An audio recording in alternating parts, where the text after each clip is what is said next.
When I was a young kid, I didn't realize this whole package I had going on. I thought I was just a normal kid living life, but other people let me know that I was different. And so there was a time, I was probably in 3rd grade, and I remember it was hot because when I jumped off onto the field, my butt cheeks were on fire. You know, I jumped out of my wheelchair, we're about to play recess, and the kids are playing kickball. And the pitcher walks up and the catcher said something that I'll never forget. He said, "How are you going to let a cripple score on you?"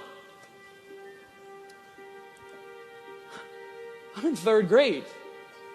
I'm in 3rd grade. I don't even know what this word means, but I know that it's negative. I know that it had this negative connotation. And so, why me? I just beat you fair and square. I don't even have legs and I beat you. Why do I have to be born like this? Why do I have to be born with no legs and one arm? Why do the kids have to make fun of me? Why do I have to go through these challenges? And so I asked myself, Nick, what are you going to do? So sophomore year came around and my older brother was a wrestler. All my best friends were wrestlers, and I just thought wrestlers were the most coolest thing in the world. You know, I always looked up to wrestlers. And so I came into school one day and my friends were like, "Nick, why don't you try wrestling?" And I said, "I can't. My arm." This arm was about 5 inches longer than it is now. And my bone was growing faster than my skin. If I would have hit my arm hard enough, my bone would have came through my skin.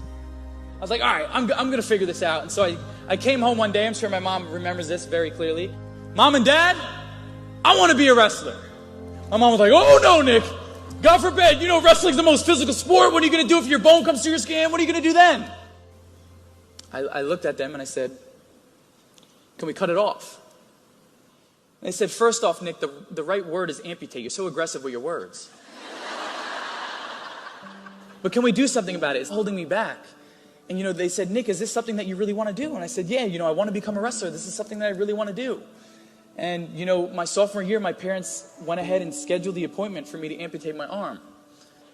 And so they lasered 5 inches of my bone off. And I remember right before I went into surgery, I looked at the doctor. I said, "Doc, if I can't beat someone over the head with this when I come out, like, we're going to have a problem." I had about 17 stitches in my arm, and I go back to school with this big smile. I swear I was the happiest kid that just cut his arm off. And I remember how excited I was. I remember how excited I went back to school. I looked at these people. I said, "I'm going to become a wrestler." But the one thing I want you to self-reflect on is, what are you willing to give up for your dreams? What are you willing to sacrifice to be successful? I hope it's not a limb like me. But what are those limiting beliefs that you need to let go? That you need to cut off? That we're not good enough, smart enough, pretty enough, whatever it may be. So my junior year, I was a JV wrestler. And I was 0-20. But my senior year, I was the 106-pound varsity wrestler. And my record was 2-17. And that was 2 more wins I got the previous year. And you know what that's called? Winning. Progress.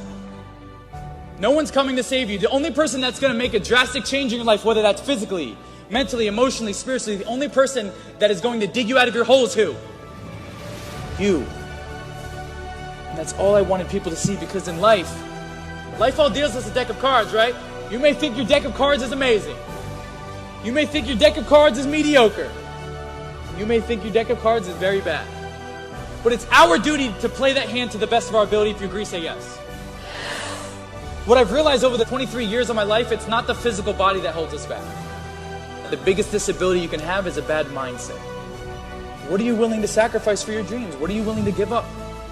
And when you walk outside of these doors, what are the limiting beliefs that you're going to let go?